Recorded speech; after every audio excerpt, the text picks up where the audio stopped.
Hai. Selamat datang kembali di channel Min-er Donghua. Kali ini kita akan melanjutkan cerita Donghua, Martial Pig. Gak pakai lama lagi, langsung aja kita ke ceritanya. Check it out. Wajah manusia sangat cemas. Dia tidak sabar untuk menunjukkan nilainya di depan Yangke. Karena dia takut Yangke akan menyempurnakannya. Meski waktu kontaknya tidak lama, namun wajahnya juga bisa terlihat. Yangke masih sangat muda, namun hatinya tegas dan ada kejahatan tersembunyi dalam karakternya. Dengan kejahatan ini membuatnya takut. Setelah menunggu lama, Yangke kembali sadar dan berkata, "Apa yang Anda tahu? Katakan pada saya." Seolah-olah dia telah menerima hadiah yang luar biasa. Wajahnya penuh rasa terima kasih dan dia dengan cepat berkata, "Anak muda, saya tidak tahu apa yang Anda kembangkan dalam keterampilan bela diri. Tetapi dalam ingatan saya, sepertinya saya pernah melihat keterampilan bela diri yang mirip dengan ini. Saat Anda mempraktekkannya, Anda akan membuka ruang di bagian tertentu dari tubuh Anda yang dimiliki oleh keterampilan bela diri ini. Dan kekuatan yang ditampilkan keterampilan bela diri tersebut terkait dengan jumlah vitalitas yang tersimpan di ruang ini. Ketika tidak ada yang bisa dilakukan, kamu dapat menuangkan vitalitas Anda sendiri ke dalam ruang ini. Dan ketika Anda perlu menggunakan gerakan ini, Anda dapat menggunakan kekuatan keterampilan bela diri ini. Jika keterampilan bela diri ini digunakan dengan baik, itu sangat kuat. Jika tidak digunakan dengan baik, dia hanya akan menyebar. Karena akar dari segalanya terletak pada jumlah vitalitas yang biasanya dituangkan ke dalam ruang itu. Semakin banyak vitalitas, semakin besar kerusakannya. Dengan vitalitas yang lebih sedikit, itu tidak sebagus pukulan anak-anak. Tapi sekali lagi, anak muda, jenis bela diri ini seni seperti satu palu.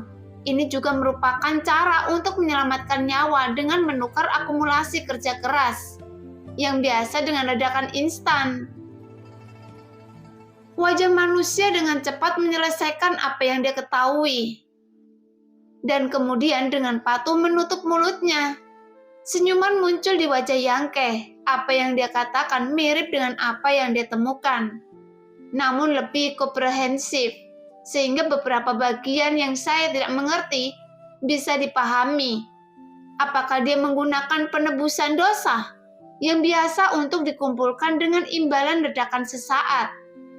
Namun ini hanyalah seni bela diri yang dibuat khusus untuk dia sendiri. Memikirkan itu, Yangke tidak bisa menahan tawa 3 kali. Vitalitas orang lain butuh kerja keras dan akumulasi. Apakah Yangke sendiri yang membutuhkannya? Saya akan mempelajarinya dengan cermat, jadi jangan ganggu saya. Yangke memberitahunya. Ya, anak muda itu. Apa yang Anda katakan tidak ada artinya. Pikirkan baik-baik tentang cara hidup Anda. Wajah manusia tiba-tiba berubah menjadi pahit. Cara bertindak Yangke sangat kuno dan tenang. Itu membuatnya merasa seperti sedang menghadapi rubah tua. Sial, dosa apa yang saya lakukan? Mengapa Anda ingin mengambil tubuhnya? Saat dia menghela nafas dan mengasihani dirinya sendiri, wajah manusia merasakan Yangke mendorong vitalitasnya sendiri ke ruang khusus itu. Dia menuangkan dengan sangat cepat. Anak ini tidak bermoral, tapi tidak ada kekhawatiran di wajahnya. Apakah hal itu akan membahayakan dirinya sendiri? Wajah manusia awalnya ingin mengingatkannya untuk meluangkan waktu, karena konsumsi vitalitas yang terlalu cepat juga akan membebani tubuhnya. Tapi dia memutar matanya dan menelan kata-kata itu lagi. Andalah yang menyuruh saya untuk tidak mengganggu Anda, bukan karena orang tua ini tidak mengingatkan Anda. Yang terbaik adalah bergegas. Setelah Anda menghabiskan seluruh kekuatan Anda, orang tua ini akan menemukan cara untuk melihat apakah Anda bisa melarikan diri dari tempat hantu ini. Wah, Anda masih sedikit lembut. Memikirkan hal ini, wajah manusia tersenyum bahagia, karena jika vitalitas murni diperoleh melalui budidaya, setidaknya diperlukan waktu 3 hingga 5 hari budidaya hingga tuntas. Tapi hanya butuh 2 jam baginya untuk menuangkan seluruh vitalitasnya ke ruang di bawah peta bintang di punggung tangannya, yang membuat wajah manusia di dalam tubuh menyadari hal ini dan hampir bersorak. Dia merasa tubuh Yangke sangat lemah sekarang.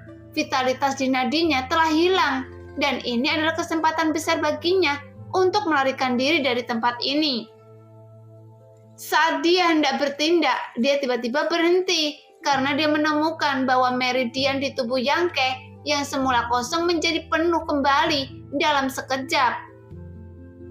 Hai, apa yang terjadi?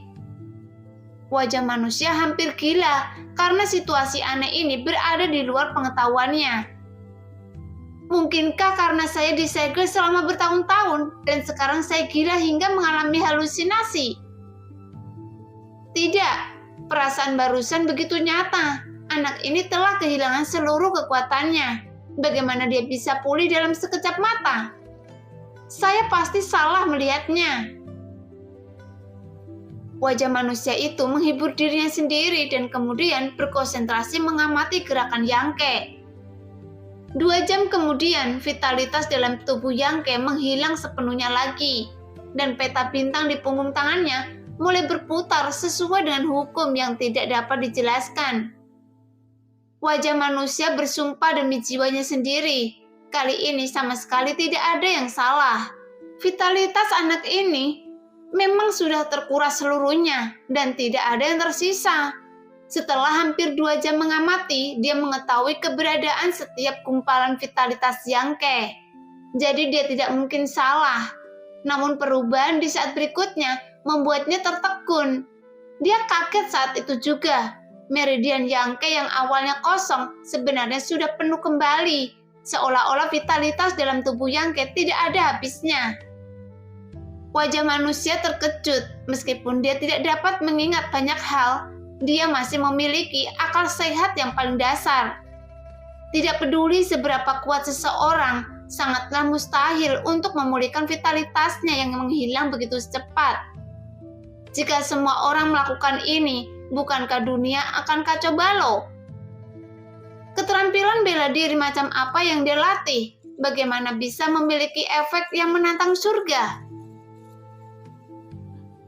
Pada saat ini, wajah manusia tidak lagi berani meremehkan Yangke dan digantikan oleh semacam kepanikan dan ketakutan. Ada meridian yang tidak akan pernah habis dan vitalitasnya tidak akan pernah habis. Lalu, seberapa mengerikan anak ini jika tumbuh di masa depan? Jelas dia bisa tidak hati-hati melepaskan jurus membunuh yang kuat tanpa mengkhawatirkan konsumsi vitalitasnya. Dengan cara ini, kekuatan bertarungnya 1 orang mungkin setara dengan 10 orang lainnya, atau bahkan ratusan orang. Saya harus mengatakan bahwa wajah manusia terlihat agak tinggi pada Yangke. Alasan mengapa vitalitasnya tidak habis-habisnya juga karena akumulasi yang biasa. Ada beberapa kesamaan antara seni yang sejati dan keterampilan bela diri yang tidak dapat dijelaskan ini. Keduanya memiliki proses akumulasi. Hanya saja, akumulasi seni yang sejati adalah mengubah vitalitas seseorang menjadi energi yang cair dan menyimpannya di dantiannya. Dan akumulasi dari keterampilan bela diri ini adalah menuangkan vitalitas ke dalam ruang di bawah peta bintang dan akan meledak saat dibutuhkan. Ada juga perbedaannya. Energi yang cair yang disimpan di dantian yang tidak ada batasnya bisa dikatakan selama kondisinya tepat, Yangke bisa menyimpan sebanyak yang dia mau. Namun ruang di bawah peta bintang di punggung tangan berbeda. Ia memiliki keterbatasan ketika Yangke menghabiskan hampir 2 hari untuk mengubah energi 10 tetes energi yang cair menjadi esensi sejati dan menuangkannya ke dalamnya. dia merasa ruangan itu sudah jenuh. Jadi dalam 2 hari terakhir, Yangke hanya menyembuhkan lukanya saat menjalankan seni yang sejati. Dan tidak sengaja memperhatikan energi di ruang bintang. Dan vitalitas dalam tubuhnya memasuki ruang itu dengan sendirinya. Ini adalah hal yang baik. Dalam latihan biasa, keterampilan bela diri ini terakumulasi dan tidak perlu meluangkan waktu untuk menghadapinya. 2 hari kemudian, Yangke membuka matanya dan melihat ke bawah ke punggung tangannya. Peta bintang jauh lebih nyata daripada di awal. Melalui pola ini, dia bahkan bisa melihat gambar 3 dimensi. Seolah-olah langit berbintang tersegel di punggung tangan. Sambil berpikir, pola di punggung tangan menghilang dan tersembunyi di bawah daging. Melihat ini, Yangke menghela nafas. Karena pola ini terlalu indah. Jika dia benar-benar ingin menyimpannya, orang pasti akan curiga jika melihatnya. Setelah tertegun beberapa saat, Yangke tiba-tiba bertanya, "Apa nama keterampilan bela diri yang mirip dengan ini dalam ingatan Anda?" Mata Yangke berkedip-kedip. Tentu saja dia tidak tahu seberapa besar keterkejutan yang dia timbulkan di wajah manusia selama 2 hari ini. Dan karena keterkejutan ini, wajah manusia ini tidak berani meremehkan Yangke. "Saya akan memberi Anda kesempatan untuk memberinya nama keterampilan ini." Yangke kesulitan memikirkan nama ledakan Yan yang terakhir kali, dan sekarang seseorang dapat menggunakannya. Tentu saja dia melontarkan pertanyaan ini kepadanya. Karena bagaimanapun, iblis tua ini pasti sangat tua dan berpengetahuan luas, jadi mudah untuk memilih nama yang bagus. "Ya." Suara itu terdiam beberapa saat, segera berkata, "Karena ada ruang bintang ketika bintang-bintang itu bertitik saat ditampilkan, lebih baik menyebutnya jejak bintang." "Jejak bintang? Jejak bintang?" Yangke bergumam beberapa kali, mengangguk dan berkata, "Itu benar, sebut saja jejak bintang." Wajah manusia itu buru-buru berkata dengan suara hormat, "Selamat kepada anak muda karena telah mempelajari seni bela diri jejak bintang." Wajah manusia itu segera terdiam, dia merasakan pantatnya ditampar di kaki kuda. "Sudahkah Anda memikirkan cara menyelamatkan hidup Anda sendiri?" Yangke tiba-tiba bertanya. Mendengar itu, wajah manusia tiba-tiba bergetar. "Jika anak muda menyelamatkan hidup saya ingin memberikan pahlawan muda itu harta rahasia." Yangke melihat sekeliling dan berkata dengan ringan, "Jika Anda memiliki harta rahasia, Anda harus menyimpannya di sini. Saya juga akan membunuh Anda. Bagaimanapun, kenapa saya harus menahan Anda? Sejujurnya, saya tidak tertarik mempertahankan orang seperti Anda, karena saya tidak berani menahan Anda. Jadi memurnikan Anda adalah cara terbaik." Setelah kata-kata itu keluar, wajah manusia buru-buru berkata, "Pahlawan muda, selamatkan hidup saya. Jika Anda tidak khawatir, saya bisa mengenali pahlawan muda sebagai tuannya. Selama jejak jiwa pahlawan muda itu masih ada pada saya, hidup dan mati saya hanya ada di pikiran Anda. Saya mohon, pahlawan muda, untuk menunjukkan belas kasihan. Jangan memurnikan saya." "Oh." Yangke sepertinya bergerak dengan sengaja. Dia membuka mulut dan berkata, "Bagaimana saya tahu apakah yang Anda katakan itu benar atau tidak?" Wajah manusia itu tersenyum pahit. "Meskipun saya tidak tahu apa yang aneh di tubuh Anda, tetapi keanehan ini cukup terkendali. Jadi apakah saya berani menipu Anda?" Yangke terdiam. Diam-diam, dia tidak benar-benar ingin memelihara iblis tua seperti itu. Tapi dia pasti mengetahui beberapa hal di sini. Dan sayang sekali jika membunuhnya. Setidaknya sampai dia mendapatkan informasi yang diinginkannya. Jadi Yangke tidak ingin membunuhnya. Namun keheningan Yangke membuat wajahnya semakin gelisah dan dia berkata tanpa henti, "Pahlawan muda, menyelamatkan hidup saya, dan itu juga dapat memberikan efek harta rahasia saya. Anda tidak tahu, harta rahasia saya memang tertinggal di sini. Tetapi jika kamu tidak bisa melakukannya tanpa saya, pahlawan muda, bahkan jika Anda mendapatkannya, Anda tidak dapat menggunakannya. Kenapa? Yangke bertanya. Karena harta rahasia itu adalah hal yang jahat. Jika tidak ada hubungan antara jiwaku dan jembatan dengan atribut vitalitas dalam tubuh Anda, tidak ada cara untuk mengendarainya sendirian. Yangke mengeluarkan suara panjang, menghela nafas terdiam lagi, dan mengerutkan kening memikirkan apa yang dikatakan oleh iblis tua itu. Wajah manusia tahu bahwa hidup dan mati sedang dipertaruhkan. Jadi dia tidak berani berbicara terlalu banyak. Itu hanya akan mengganggu, tetapi rasa khawatir tidak dapat dihindari. Setelah sekian lama, Yangke tiba-tiba berkata, "Apa yang perlu Anda lakukan agar Anda bisa mengenali tuannya?" Hati di wajah itu segera diturunkan dan suara itu bergetar. "Tolong santai, budak tua ini akan memasuki pikiran Anda, mengeluarkan secercah kesadaran dan mengukirnya pada budak tua ini." Sebuah cibiran muncul dari sudut mulut Yangke.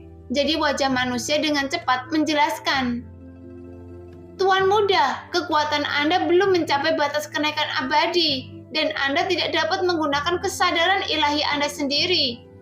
Tolong, Tuan muda, percayalah bahwa pelayan tua ini tulus."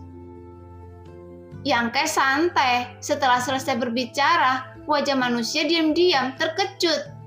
Mengagumi ketegasan Yangke dan semakin memandang Yangke di dalam hatinya.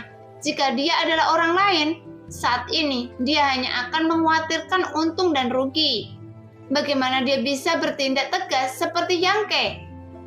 Tapi sekali lagi, dia benar-benar tidak perlu khawatir tentang apapun. Terakhir kali dia terlintas dalam pikirannya, dia tersedot oleh kekuatan isap. Jika dia melakukannya lagi, wajah manusia percaya adegan itu akan terjadi lagi. Jadi saat ini dia tidak berani memiliki niat perselingkuhan sedikit pun. Jadi dia dengan hati-hati menyelinap ke dalam pikiran Yangke, mengeluarkan secercah kesadaran dan bergabung ke dalam jiwanya sendiri. Setelah sekian lama wajah manusia berkata, "Tuan muda, sudah sembuh. Mulai sekarang hidup dan mati budak tua akan ditentukan oleh Tuan muda." Yangke membuka matanya, merasakannya dengan hatinya, dan menemukan bahwa ada hubungan antara dirinya dan wajah manusia ini. Ada lapisan koneksi, tetapi koneksi ini unilateral, dan saya sepenuhnya mengontrol pihak lain. "Semangat, Anda sepertinya sudah banyak pulih." Yangke bertanya penuh arti. Wajah manusia berkata, "Sinar jiwa Tuan muda telah menyatu dan secara alami akan pulih. Tetapi Tuan muda jangan khawatir, Anda dapat mengambil kembali sinar jiwa ini kapan saja, dan Anda pasti tidak akan kehilangan apapun." Yangke mendengus dingin dan berpikir untuk bergerak. Jeritan wajah manusia langsung keluar, seolah-olah digoreng di penggorengan. Ceritanya sangat mengerikan. "Tuan muda, selamatkan hidup saya. Apa yang dikatakan budak tua ini benar, dan saya tidak pernah menyembunyikan apapun dari Anda." Wajah manusia berulang kali memohon pengampunan, dan ekspresi wajahnya menakutkan dan ganas, dan dia kesakitan, berguling-guling di tubuh Yangke. Menyiksa dia untuk waktu yang lama, Yangke melepaskannya dan berkata sedikit, "Jika Anda berani memiliki pemikiran kecil di masa depan, saya tidak akan membunuh Anda. Gunakan saja metode tadi dan biarkan kamu merasakan nasibnya karena menyinggung perasaan saya." "Budak tua tidak berani." Suara wajah pria itu bergetar. Setelah kejadian ini, dia menemukan kepribadian Yangke yang lain, bahwa dia juga kejam.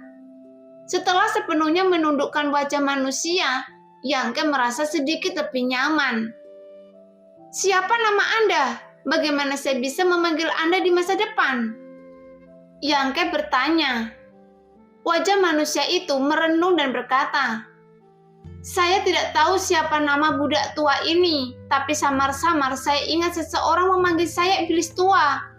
Saya tidak tahu apakah itu nama atau gelar. Iblis tua? Yangke sedikit mengangguk. Itu benar-benar iblis. Iblis tua tersenyum canggung. Itu pasti sudah terjadi sejak lama, dan mulai sekarang budak tua ini hanya akan mendengarkan perintah Tuan Muda. Anda bilang, di mana harta rahasianya? Tuan Muda, ada tulang budak tua. Mengikuti bimbingan iblis tua, Yangke mencari tulang yang berserakan lagi dan segera mengeluarkan tulang rusuk yang tampak seperti peti. Tetapi tulang rusuk ini sangat berbeda dari tulang lainnya. Warnanya hitam pekat. Saat Yangke mendapatkannya, dia bahkan mendengar suara melolong hantu dan serigala datang dari dalam. Dan matanya kesurupan lagi. Roh jahat yang sangat kuat. Ekspresi Yangke tenggelam. Iblis tua berkata, benda ini disebut penusuk jiwa patah. Ini dimurnikan menjadi tulangnya sendiri oleh budak tua. Seharusnya merenggut nyawa banyak orang, jadi roh jahatnya sedikit lebih berat. Yangke mencibir, memurnikannya juga menggunakan banyak jiwa kan? Iblis tua tertawa datar. Tuan Muda itu bijaksana. Karena itu, pasti rahasia ini tidak cocok untuk dimiliki Tuan Muda. Jika Anda secara paksa memperbaikinya, pikiran Anda mungkin terpengaruh. Tapi dengan adanya budak tua, jiwa saya ada di tengah jembatan.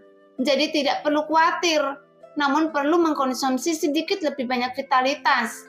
Tapi sudah diam selama bertahun-tahun, dan sifat mematikan yang ditampilkannya sekarang mungkin tidak terlalu kuat.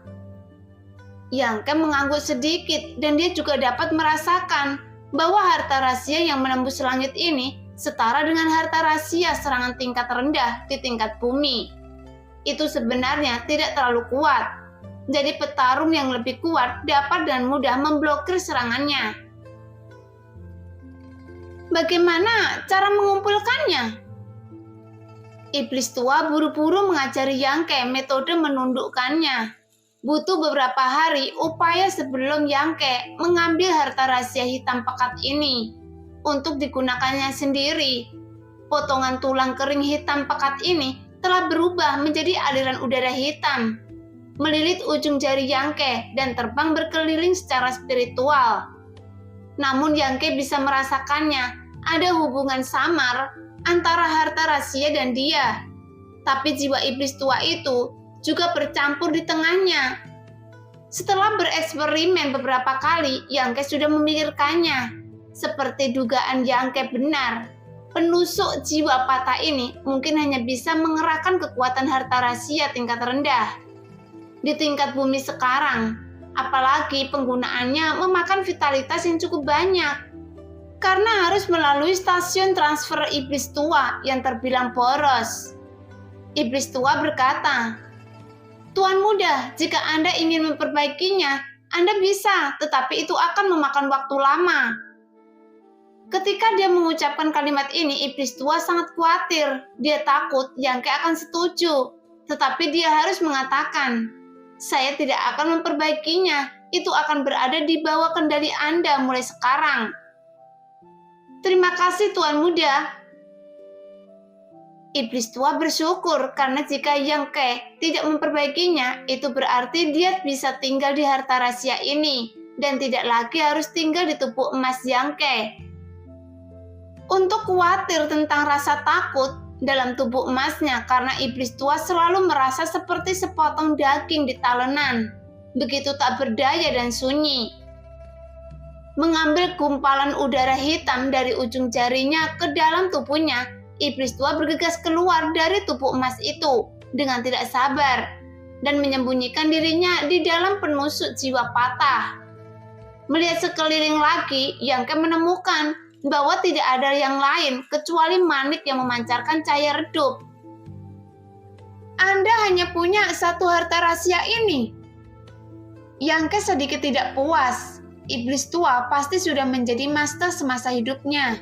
Jadi tidak ada alasan untuk hanya memiliki penusuk jiwa patah. Iblis tua tersenyum kecut. Tuan muda tidak tahu ada pertempuran yang menghancurkan bumi di sini. Dan budak tua juga terlibat di dalamnya. Selama pertempuran, benda-benda lain dihancurkan dan hanya bagian ini yang tersisa. Karena dimurnikan menjadi dirinya sendiri, menjadi kerucut tulang yang mematahkan jiwa. Perang? Kepala Yangke bergerak. Bicaralah dengan hati-hati. Ya, iblis tua menjawab. Karena cerita dalam narasi tua, Yangke juga secara bertahap memahami beberapa hal, dan iblis tua tidak mengingat banyak.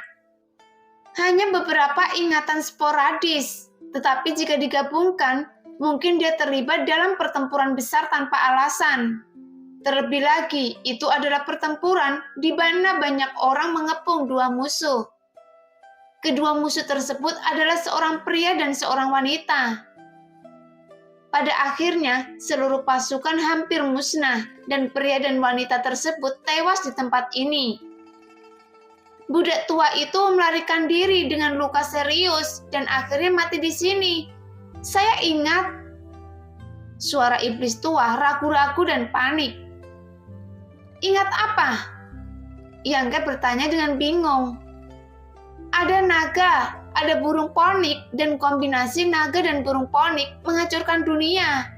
Budak tua ini terluka parah oleh trik ini. Mata Yangke berbinar, dan dia teringat saat gua warisan dibuka beberapa hari yang lalu. Segel burung ponik berbentuk naga melayang di langit. Setelah mengatakan ini, iblis tua tampak sangat ketakutan dan tidak bisa memikirkan apapun lagi. Jika Anda berkata begitu, maka tempat ini bukan warisan Anda. Yangke bertanya. Tuan muda tenang.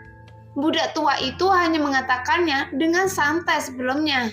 Tapi ada juga warisan. Jika tuan muda menginginkannya, budak tua itu pasti akan memberikan semuanya.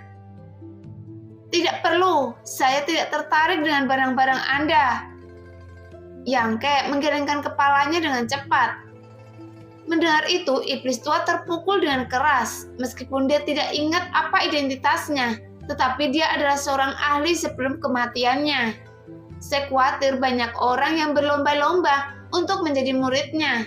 Tetapi jika menyangkut Yangke, dia tidak melakukannya, bahkan tidak memikirkannya. Memang benar, burung ponik berbulu tidak sebaik ayam. Iblis tua menghela nafas tanpa henti. Manik itu tidak ada gunanya. Iblis tua itu pernah bersarang di sana sebelumnya. Jadi tidak masalah jika Anda tidak menyentuhnya. Tapi jika Anda menyentuhnya, itu akan berubah menjadi debu. Setelah berbalik dan tidak menemukan apapun, Yangke menghela nafas dan memutuskan untuk meninggalkan tempat ini. Saya sudah lama berada di sini, dan dia tidak tahu apa yang terjadi di luar, karena tempat ini adalah gua warisan. Seseorang harus mencoba peruntungannya. Datanglah ke gerbang batu yang menutup di sini. Buka gerbang batu sesuai dengan metode yang diajarkan oleh budak tua ini. Iblis tua berkata perlahan, namun sebelum Yangke bisa keluar, cahaya merah dan putih tiba-tiba menyerbu ke arahnya. Melihat itu, ekspresi Yangke berubah. Dia mengira itu adalah seseorang yang menyelinap ke arahnya. Jadi Yangke menembakkan pukulan dengan tergesa-gesa. Tapi tanpa diduga, sinar cahaya ini menghindari pukulan Yangke, seolah-olah memiliki spiritualitas dan terbang mengelilingi lengannya. Yangke mundur dengan tajam dan pada saat yang sama meraih cahaya itu dengan tangannya yang lain. Setelah memahami kebenaran, Yangke merasa aneh karena dia menemukan bahwa ini bukanlah serangan, melainkan suatu entitas. Di saat yang sama ada perasaan pergumulan yang datang dari tangan. Dalam keraguan, dia memusatkan pandangannya dan menemukan bahwa yang dia pegang sebenarnya adalah ginseng yang tampak seperti manusia. Ginseng ini juga aneh. Satu sisi berwarna merah, sisi lainnya putih. Merah dan putih separohnya.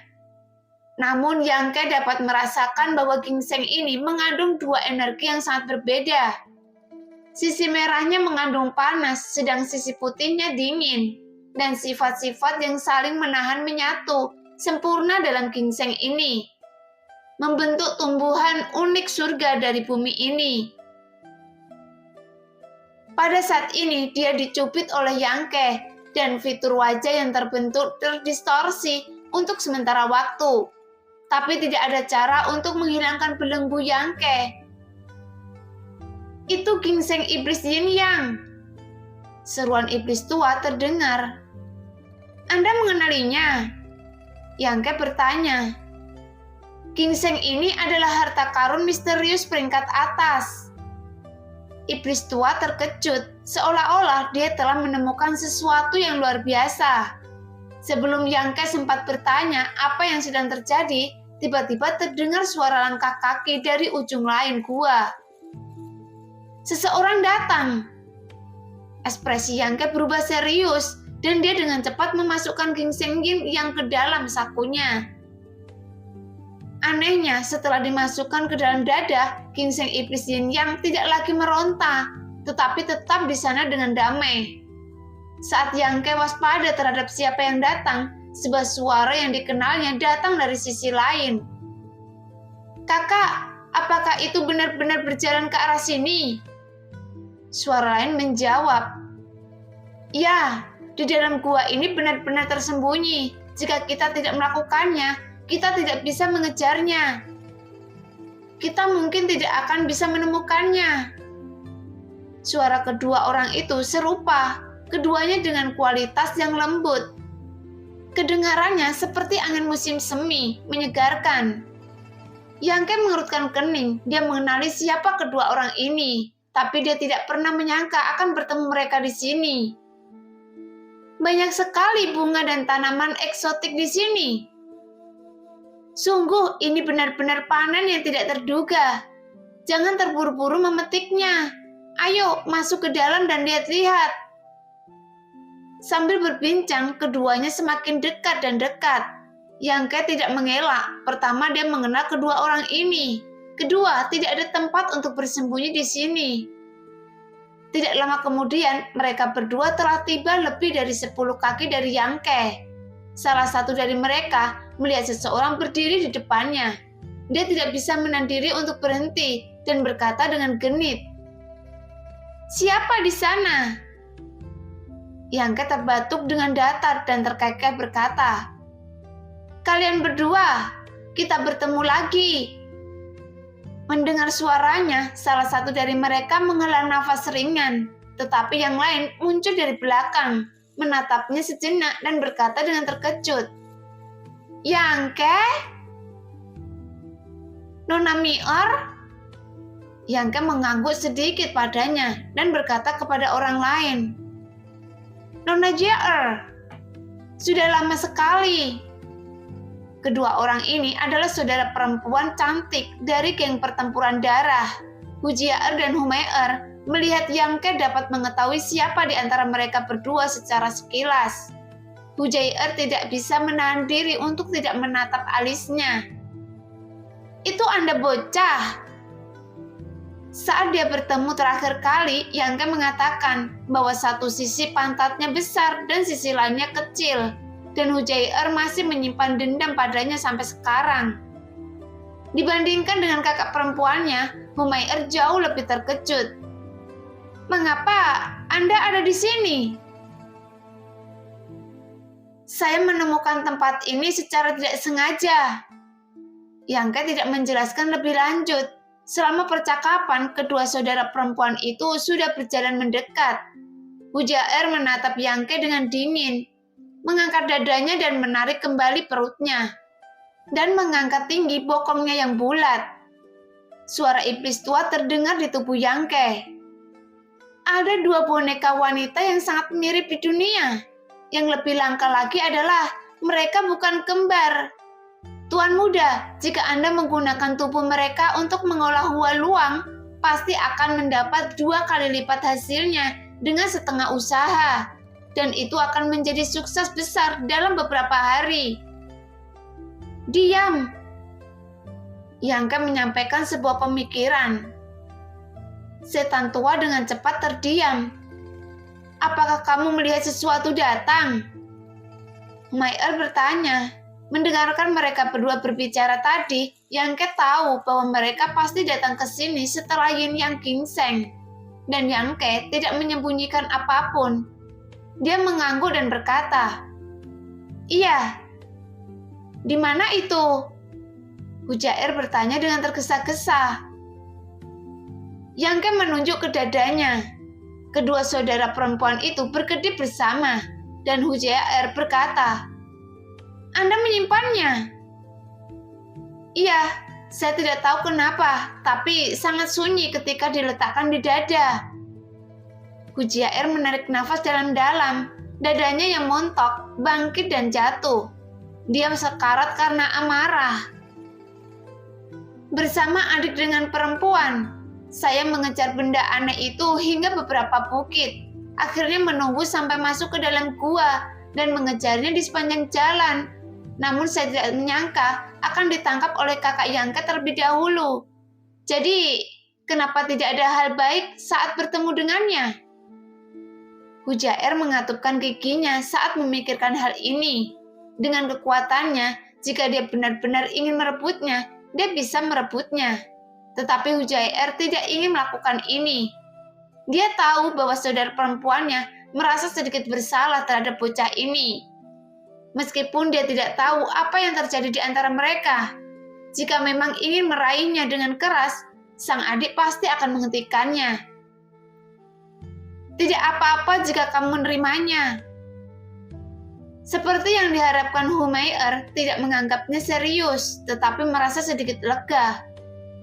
"Di mana bocah ini?" Hujaer memandang Yangke dari atas ke bawah dan tiba-tiba ekspresinya berubah. "Apakah Anda berada di alam Yuanke tingkat ke-7? Hujaer terkejut. Terakhir kali dia bertemu, Yangke hanya berada di tahap tempereng tubuh. Sudah berapa lama? Bagaimana dia mencapai tingkat 7 alam Yuanke? Jika dia tidak melakukan petualang apapun di sini, maka kecepatan kultivasinya akan terlalu cepat. Jelas dia harus tahu bahwa kekuatan adik perempuannya hampir sama dengan dia pada saat itu. Tetapi sekarang adik perempuannya hanya berada di level kedua dari alam Yuanke. Dibandingkan dengan Nona Jiaer, apa artinya alam Yuanke tingkat ke-7? Yangke terkejut dengan kemurahan hati kedua orang ini. Keajaiban langit dan bumi tidak terjadi begitu saja. Yangke tidak menyangka bahwa mereka tidak memintanya untuk memintanya. Hujaer jelas tidak terlalu menyukai Yangke. Ada beberapa bunga dan tanaman eksotik di luar. Jika kalian berdua menyukainya, kalian sebaiknya memetik beberapa.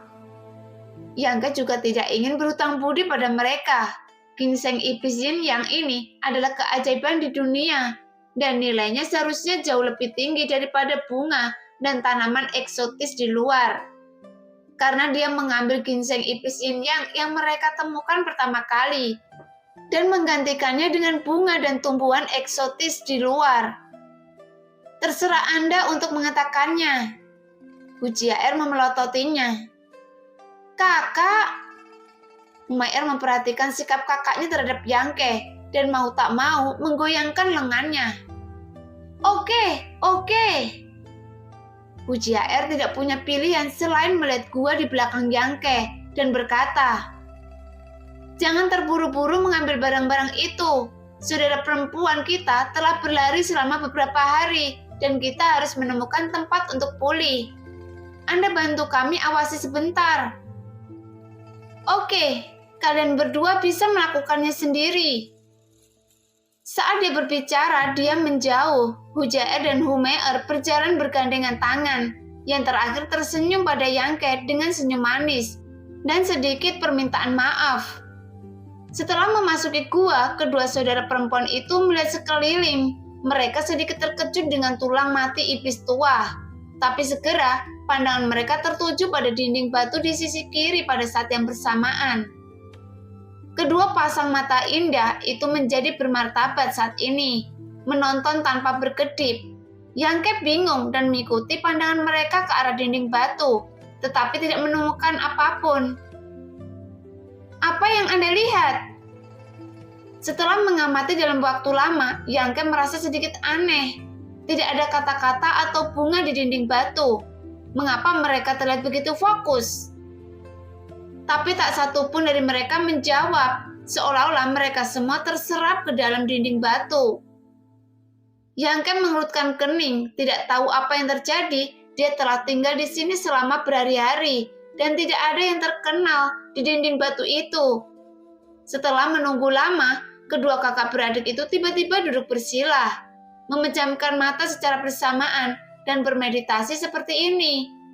Samar-samar, Yangke tiba-tiba merasa bahwa mereka berdua telah bergabung menjadi satu tubuh pada saat ini, hampir menjadi satu orang. Tetapi setelah diperiksa lebih dekat, mereka masih dua. Penemuan mendadak ini membuat Yangke terkejut. Saya khawatir ada peluang bagi mereka di sini. Suara setan tua terdengar. Ada aula terkenal di dinding batu. Pasti ada di sana, tapi baik tuan muda maupun budak tua tidak bisa melihatnya. Hanya mereka yang mempunyai kesempatan yang bisa memata-matainya. Jadi, itu bukan warisan yang Anda tinggalkan? Yangke mengerutkan kening. Tentu saja tidak. Masalah ini aneh, tetapi karena mereka berdua telah menemukan sesuatu, Yangke tentu saja tidak bisa pergi dengan mudah. Tidak peduli apapun, semua orang memiliki persahabatan. Jadi mereka hanya berdiri di depan pintu dan menunggu dengan tenang. Yangke tinggal di sini selama 3 hari penuh sebelum Hujair dan Humair bereaksi. Saat ini, 2 titik cahaya keemasan tiba-tiba muncul dari dinding batu yang kosong, lalu menghilang ke atas kepala mereka. Pada saat yang sama, vitalitas dalam tubuh kedua orang itu bergejolak secara bersamaan. Dan pada saat ini, ada simpati dari seluruh gua bergema dengan senandung. Yangke tampak berwibawa, menatap mereka dan melihat kecemerlangan mengalir di sekitar kedua orang itu. Vitalitas dalam tubuh mereka tampak menyatu. Mula-mula berbalik ke Hujair di sebelah kiri dan kemudian mengalir ke Humair di sebelah kanan. Lambat laun, fluktuasi vitalitas keduanya menjadi sama persis. Vitalitasnya berangsur-angsur menjadi tenang, hingga akhirnya kembali tenang. Segera kedua kakak beradik itu menghela nafas panjang, membuka mata di saat yang bersamaan dan saling melirik. Namun ada kegembiraan dan keterkejutan yang tak bisa disembunyikan di kedua pasang mata indah itu. Selamat untuk kalian berdua. Suara ucapan selamat Yangke terdengar. Dia telah menjaga di sini selama beberapa hari dan dia dapat melihat beberapa cara. Kedua saudara perempuan itu mendapat warisan di sini secara kebetulan karena alasan yang tidak diketahui, tapi warisan ini bukan milik iblis tua. Menurut apa yang dikatakan iblis tua, banyak sekali tuan yang mati di sini dalam pertempuran itu. Jadi seharusnya ada lebih dari 1 warisan di gua warisan ini. Adapun Hujair dan Humair, mereka cukup beruntung mendapatkan salah satunya. Mendengar suara ucapan selamat Yangke, kedua saudari itu menoleh pada saat yang sama. Hampir serempak berkata, "Terima kasih." Setelah selesai berbicara, keduanya saling memandang lagi dan tiba-tiba tertawa bersama. Yangke menatap kosong, bukan karena kecantikan mereka, tetapi karena saat ini dia tidak tahu siapa Humair dan siapa Hujair. Keduanya seolah benar-benar menjadi satu, tanpa perbedaan apapun. "Sekarang, tahukah kamu siapa saya?" Si cantik di sebelah kiri memandang Yangke dan bertanya sambil tersenyum. Matanya berkilat bangga dan licik. "Nona Jier." Yangke tertawa kecil. Si cantik mengerutkan hidung kecilnya dan berkata dengan sedikit ketidakpuasan, "Anda menebak dengan liar, kan? Nona Mier tidak akan menanyakan hal seperti itu kepada saya." Yangke menjelaskan. Hujaier memberinya tatapan kosong. "Saya tidak dapat melihat bahwa Anda mengenal adik perempuan dengan baik." Humaier di sebelah kanan tersipu ketika dia mendengar ini. Dia melirik Yangke dan menemukan bahwa ekspresinya normal, jadi ini menghemat rasa malu. "Pokoknya terima kasih kali ini."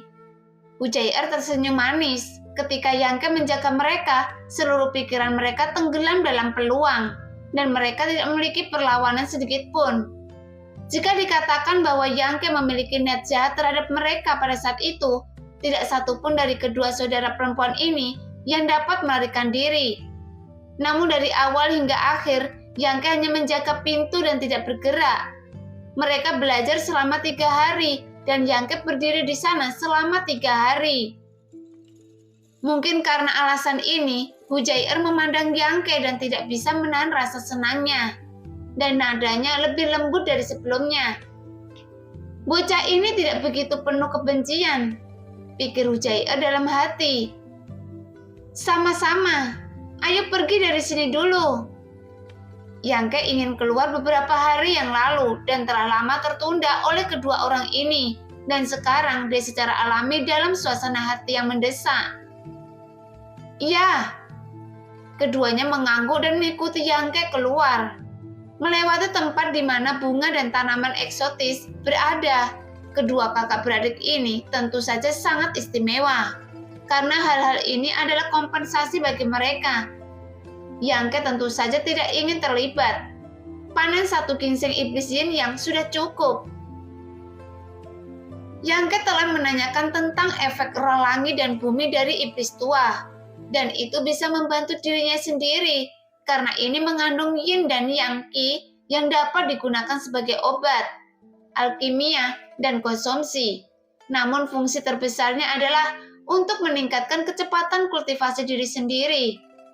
Namun ada premis, yaitu saya harus mencari wanita lain yang mempraktekkan teknik atribut dingin yin, menikah dengannya, dan berbagi efek pengobatan ginseng iblis yin yang.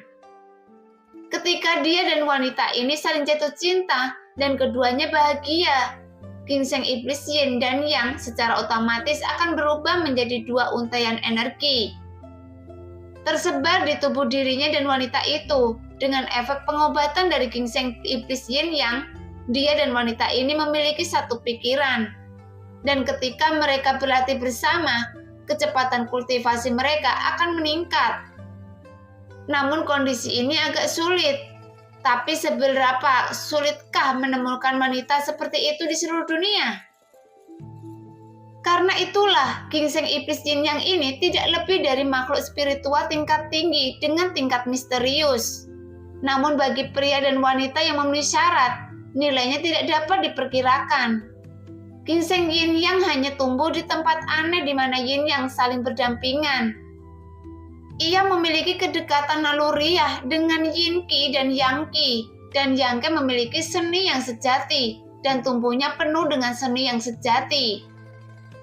Dengan yang Yuan Qi ini juga memiliki penjelasan yang bagus untuk tetap aman di dada Yangke.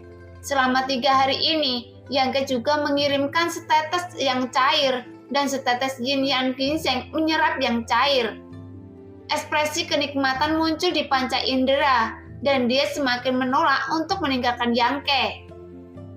Setelah menunggu beberapa saat, Hujaier dan Humaier sudah selesai memetik tanaman obat. Mereka tidak tahu bagaimana mendiskusikannya, dan mereka mengambil setengahnya untuk dibagikan kepada Yangke. Tapi Yangke menolak. "Saya mengambil barang-barang Anda mengambil milik saya. Semua orang tidak akan menderita. Tidak perlu membaginya dengan saya." Mendengar itu, Hujaier menatapnya sebentar, lalu mengerucutkan bibirnya dan tersenyum. "Bocah bodoh, jangan tarik ke bawah, dan ini bukan milik Anda. Kami telah bekerja keras untuk mengambilnya." Yangke juga tersenyum. Kedua gadis harus memberitahu saya apa yang terjadi di luar. Jelas dia tinggal di sini selama lebih dari 10 hari. Jadi di dunia luar tidak tahu apa-apa. Jadi wajar jika menanyakannya. Jangan panggil saya perempuan. Nah, demikianlah cerita hari ini. Terima kasih yang sudah menonton video Min-er sampai selesai. Sampai jumpa di video selanjutnya. Bye-bye.